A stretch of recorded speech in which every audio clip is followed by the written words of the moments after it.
Hey guys, how's it going and welcome back. Well, we are out here with the Crosman F11 Nitro rifle with a Walther green dot. Yes, green, not red. I actually like the green a lot better. Now, if you recall, I showed you this sight on my CP99 compact recon gun. And I talked a little bit about it too, that, you know, at least for being indoors, it was like bright setting or lower setting. It's not a perfect dot. You know, I thought, well, maybe it's my glasses. Tried different pairs of glasses, no glasses, didn't help any. So I thought, maybe there's a way to tweak this. Well, there is. It's called use it outdoors. Don't use it indoors. Outdoors, you get a nice, perfectly round dot. It's great. When you're sighting this thing in, though, you got to go for the brightest setting, especially when the sunny day like this, and the sun is actually in my face, pointing toward the gun. So it's kind of like I got to use the brightest setting. So it took me a little while to actually sight this thing in. Let me tell you, it was interesting. But we finally got it sighted in so we can do some grouping shots and see where we're at with this thing. I have gotten bullseyes, no problem, and I've gotten some outside of the bullseye. Mind you, the pellets I'm using also never dialed in 100% anyways, even with the Leapers 3x12 Varmint Hunter scope that I had on it, which is now sitting on my Diana. And I needed something for this thing. And I thought, well, I don't like it on the pistol. Why not just try it on the rifle? It's a Picatinny Weaver mount, so hey, what could go wrong, right? Worst thing is we damage the green dot from the vibration of the nitro gun. But we're going to give it a shot. And so we're going to use RWS Super Point Extras, 14.5 grain. These pellets are not a perfect fit in the breech either in this gun, so they actually do slow the gun a little bit down, I think, just because of that. It will shoot Crosman pellets faster, but they will not group with this gun no matter what you do. So let's go downrange, and we are shooting at 10 meters or 33 feet, or you can call that 11 yards, I guess. And I'll give you up close after we shoot. I'm going to do a 5-shot group, then we'll check it and see how our accuracy is doing, and if we have to tweak anything or not. And we'll probably go through 2 or 3 targets at most.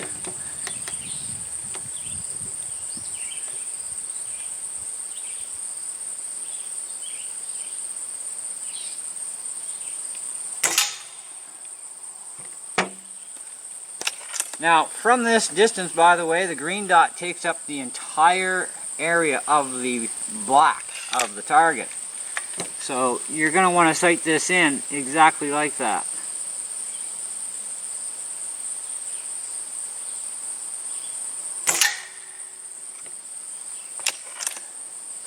I gotta tell you though, I really do like this rifle. It's a really good rifle.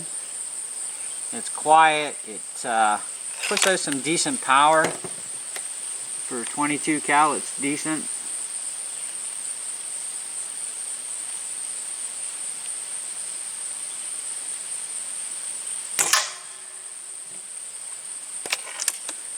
Cock's pretty easy too.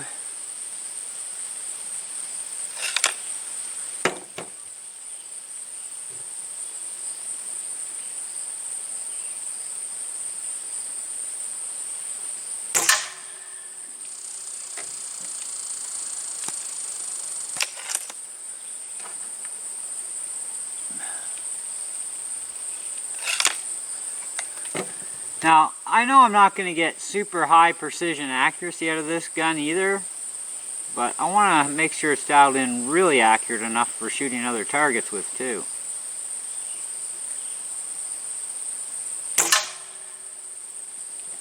I think one more. From here I can't see if any of them went into the white. Looks like they're staying in the black.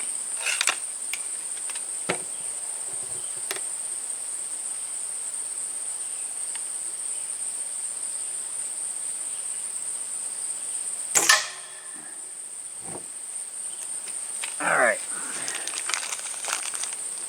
so I'll just grab another target here too.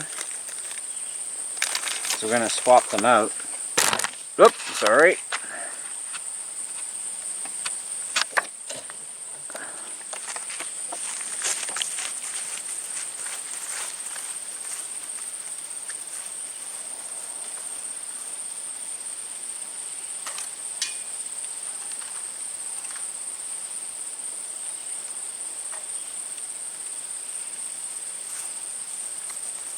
So it looks like the majority of our shots are going off to the right a little bit and a little high up. We did get one bullseye in there.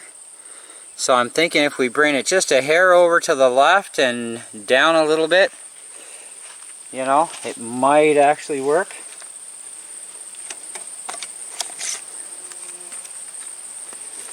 So, reconsult the instructions.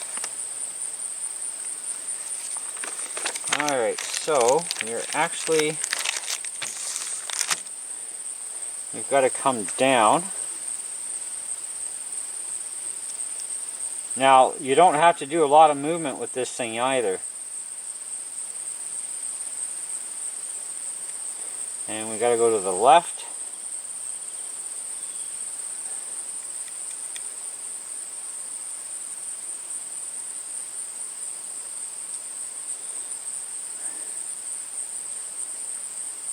Okay, let's try that.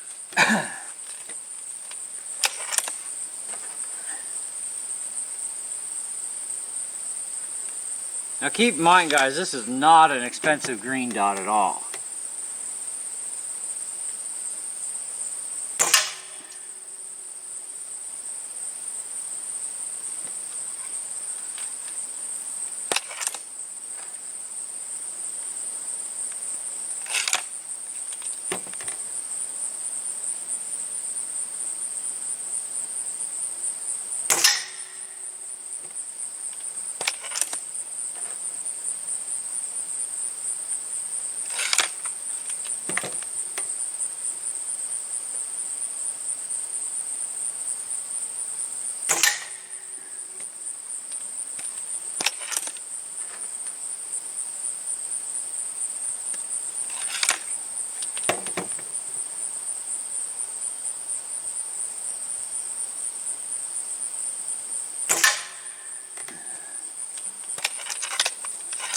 One more.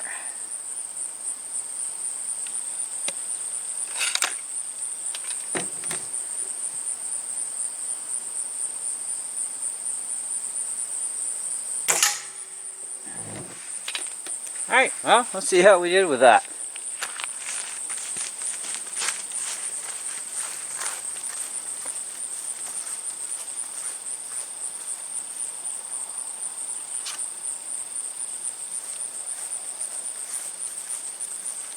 Well, you know, for this green dot, I don't think I could ask much better out of it, to be honest with you.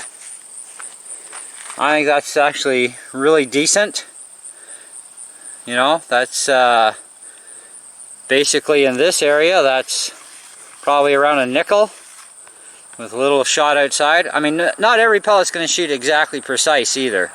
You know, I mean, they should be a lot tighter than that, I would hope, but you know, you also got to consider this is a really cheap red dot, or green dot. It came off of a Walther CP99 compact pistol. And, but the question is how well can it hold consistency? You know, will this group tighten up anymore? Let's shoot one more target.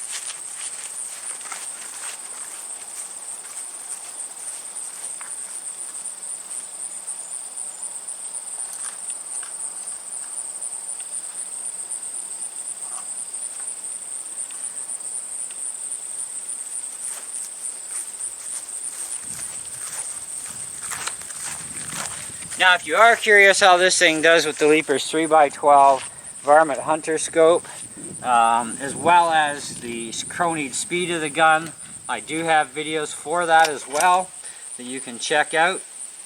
And you know, these pellets, particularly the Super Point Extra 14.5s, they do pretty good. They're not perfect, but they do really good.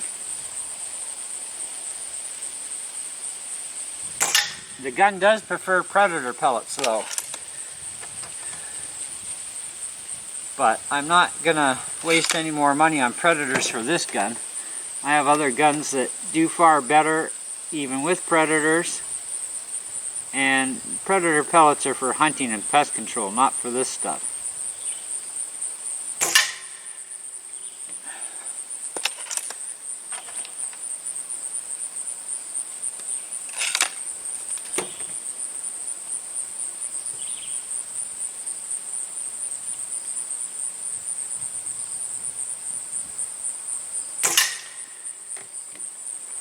And when you sight in a green dot or a red dot, well, the green for sure, this one, from the range of what we're shooting at 10 meters, it actually, the dot covers the entire black area when you're in the middle of it, and that's how you got to sight this sucker in.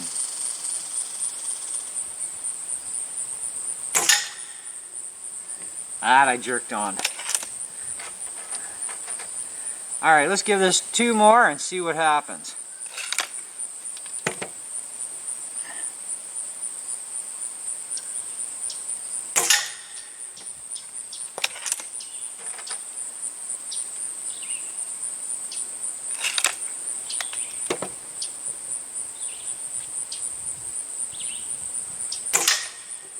Alright.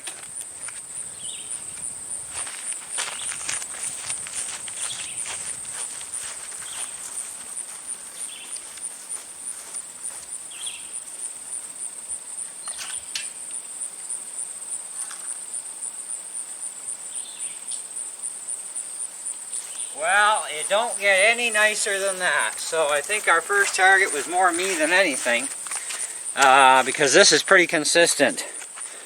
And I'm actually quite happy with that. That's about how they do, actually, pretty close. Anyways, with the Leapers 3x12 Varmint Hunter Scope, so with these pellets in this gun, I got respect. That's good. I'm very happy with that. That can work.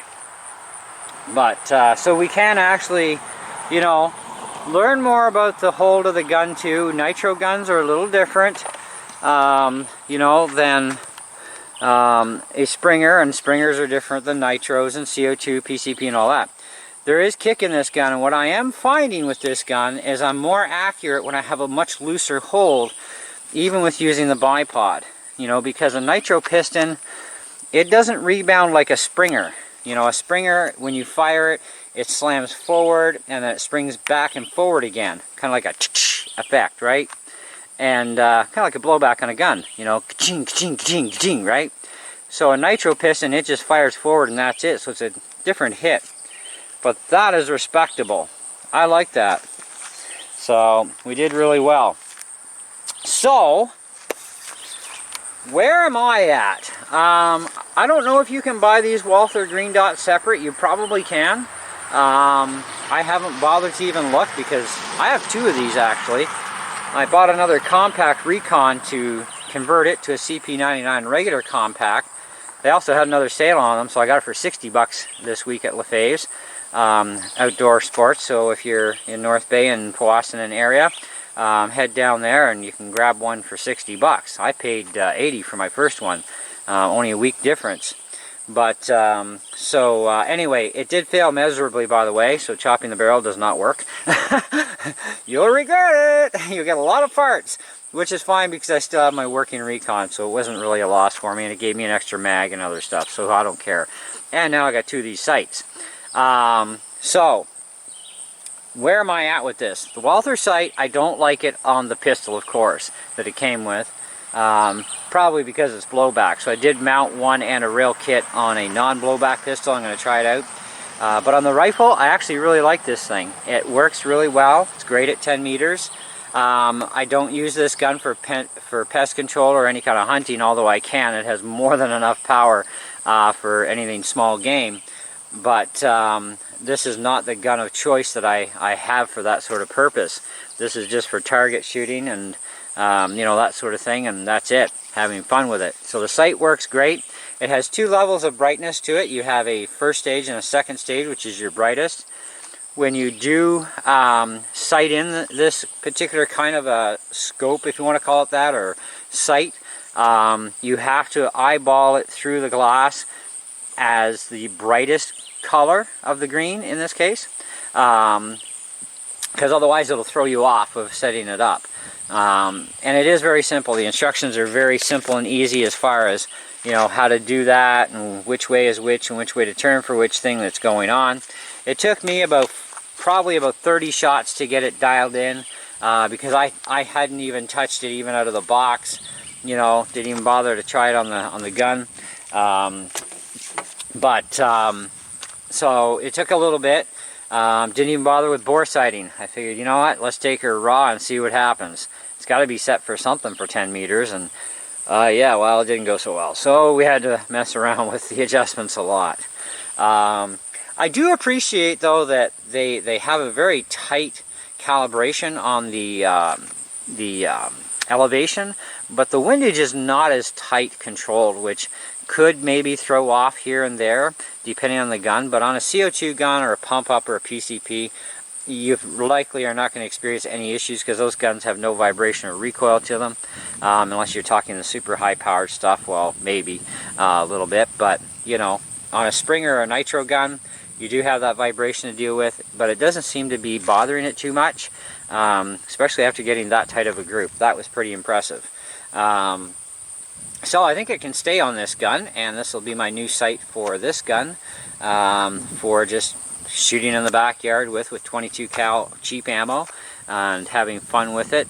But as far as where I put it in a star class rating, I would probably have to definitely say, you know, considering what it is, it's probably only worth, I don't know, maybe 30 bucks to buy it separate. If they sell them separate, maybe that's all they charge. I have no idea. Like I said, I never bothered to look. But I think it's probably worth about 30 bucks. It works well.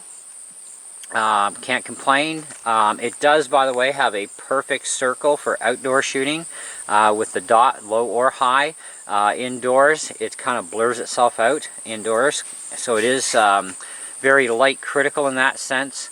So it does need the outdoor natural lighting, even if it's, you know, early on in the evening or later on in the evening where the sun's going down, you're still going to be absolutely fine. But for actual indoors, I don't like how the picture looks of the dot. It's kind of, and I tried different pairs of glasses, no glasses, because I do have to wear glasses.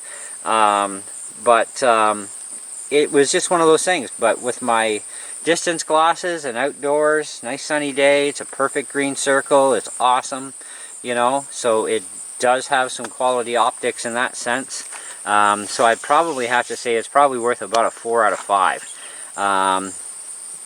I would definitely opt out if you're more serious about more precision lining up and you want a higher quality type of dot, then go buy that. And you will get much more better responses. You're going to get different turret systems instead of an Allen key. You'll have a clicker turret as opposed to none, you know, type of thing. It's kind of like to each his or her own type of thing.